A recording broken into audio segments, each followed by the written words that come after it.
बिस्मिल्लाहिर्रहमानिर्रहीम। अस्सलाम वालेकुम नाज़रीन, मैं हूं अज़हर फारूक अपने यूट्यूब चैनल के साथ। आज दो तीन इंतहाई अहम इश्यूज पर बात करेंगे। एक तो बड़ी खबर यह है, पाकिस्तान तहरीक इंसाफ के लिए अफसोसनाक खबर है कि पाकिस्तान तहरीक इंसाफ के सेक्रेटरी जनरल सुलेमान अकरम राजा अपने ओहदे से मुस्ताफी हो गए हैं। पार्टी के अंदर शदीद तरीन जंग हुई है, लड़ाई हुई है, जिसकी वजह से वो मुस्ताफी होने पर मजबूर हुए हैं। दूसरी खबर यह है कि भारत ने एक मरतबा फिर पाकिस्तान के खिलाफ दहशतगर्दी की है। आबी दहशतगर्दी, दरिया सतलज में बहुत बड़ा पानी का रेला छोड़ दिया है।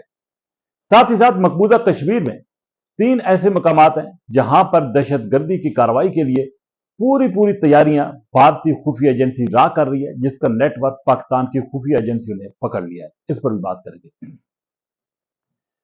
नाज़रीन, पाकिस्तान तहरीक इंसाफ ने काफी अरसे से एक मसला चल रहा था सुलेमान अकरम राजा के हवाले से।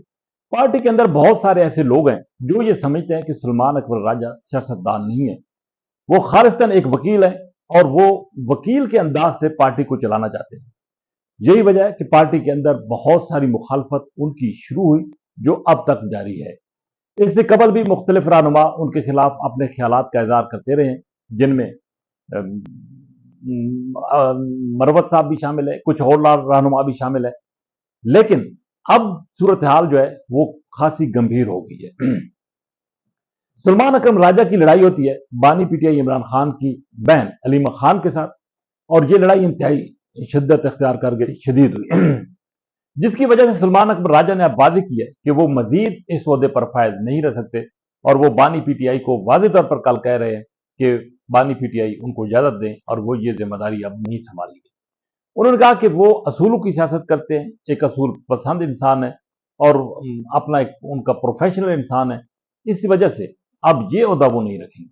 बताया गया है कि ज़िमनी इंतखाबात में पाकिस्तान तहरीक इंसाफ ने जो फैसला किया है हिस्सा लेने का, उस पर अलीमा खान और सुलेमान अकरम राजा के दरमियान इख्तलाफात थे, और ये इख्तलाफात बढ़ते चले गए, यहाँ तक कि खासी तल्ख कलामी हुई। इसी तल्ख कलामी की वजह से सुलेमान अकरम राजा ने पार्टी का ये ओहदा छोड़ दिया है और बाज़ाब्ता तौर पर बानी पीटीआई को कल वो आगाह कर रहे हैं।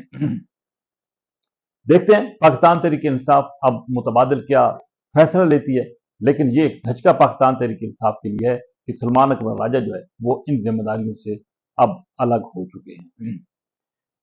दूसरी तरफ खबर यह भी है कि अब पाकिस्तान तहरीक इंसाफ ने ज़िमनी इंतखाबात में जो हिस्सा लेने का फैसला किया है वो तो एक अटल फैसला है, लेकिन पाकिस्तान तहरीक इंसाफ की मुश्किलात अभी कम नहीं। कुछ मजीद रहनुमाओं को आज फैसलाबाद में राना सनाउल्लाह के घर पर हमले के नतीजे में सजाएं भी हो चुकी हैं, और आने वाले दिनों में कुछ और फैसले इस तरह के आने वाले हैं। दूसरी तरफ पाकिस्तान के खिलाफ भारत की जो आबी जारियत है वो जारी है। भारत ने दरिया सतलज में एक बड़ा रेला छोड़ दिया है और पाकिस्तान को सफारती तरीके से आगाह भी कर दिया है कि इस तरह का रेला जो है वो आ रहा है और पाकिस्तान के अंदर सैलाब का शदीद तरीन खतरा मौजूद है। भारत जानबूझकर ऐसे मौके पर यह दहशतगर्दी करता है जब पाकिस्तान में पहले ही बहुत सारी बारिशें हो चुकी है, पाकिस्तान के दरिया पहले ही बिखरे हुए हैं, लेकिन दूसरी तरफ भारत जो है वो बास नहीं आ रहा, और पाकिस्तान माजी में भी इस पर एहतजाज करता है और इस मरतबा भी यकीनन पाकिस्तान की तरफ से एक भरपूर मौक़िफ़ जो है वो सामने आएगा। भारत सिर्फ आबी जारियत ही नहीं करता बल्कि पाकिस्तान में दहशतगर्दी भी करता है। न सिर्फ बलूचिस्तान बल्कि खैबर पख्तूनख्वा में दहशतगर्दाना वाक़यात में भारत मुलव्वस है। अब खबर ये आई है जो कि पाकिस्तान की जो इंटेलिजेंस इदारे हैं उन्होंने इस हवाले से मालूमात हासिल की है। एक बड़ा नेटवर्क रा का पकड़ा है जो कि मकबूजा कश्मीर, राजौरी, उधमपुर और पूंछ में ऐसे लोग वहां पर पाए गए हैं, वहां पर जो ट्रेनिंग सेंटर है इंडियन आर्मी के उनके इर्द गिर्द, जो कि पश्तो भी बोलते हैं, मुख्तलिफ जबानें बोलते हैं, और वो वहां पर ट्रेनिंग ले रहे हैं।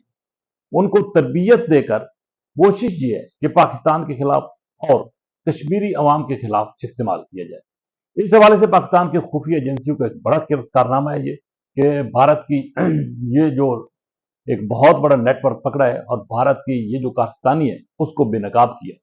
तो पाकिस्तान की इंटेलिजेंस एजेंसियों की तरफ से जब ये नेटवर्क पकड़ा गया तो फौरी तौर पर आलमी बिरादरी को इस हवाले से आगाह किया गया कि पाकिस्तान के खिलाफ भारत पहले भी एक फॉल्स फ्लैग ऑपरेशन के नाम पर अपनी जारियत कर चुका है, और अब फिर भारत को इस तरह की कार्रवाई करके पाकिस्तान के खिलाफ कोई जारियत करने का मंसूबा भारत बना रहा है। تو पाकिस्तान की खुफिया एजेंसियों का ये बड़ा कारनामा है और इससे बावर किया जाता है कि भारत जो है वो अपने मजमूम मकासद से बाज नहीं है। अगरचे 9 और 10 मई को भारत को इबरतनाक शिकस्त का सामना करना पड़ा और जब भी दोबारा भारत पाकिस्तान के खिलाफ जहरियत इस तरह की करेगा तो उसको इसी तरह मुंह की खाना पड़ेगी। बहरहाल देखते हैं कि आलमी बिरादरी भी इस पर कोई आवाज बुलंद करती है या नहीं, लेकिन एक बात ये बिल्कुल वाज़ेह है कि पाकिस्तान की खुफिया एजेंसियों ने बर वक्त ये नेटवर्क पकड़कर भारत को पूरी दुनिया में बेनकाब कर दिया। इसी के साथ इजाजत, अल्लाह।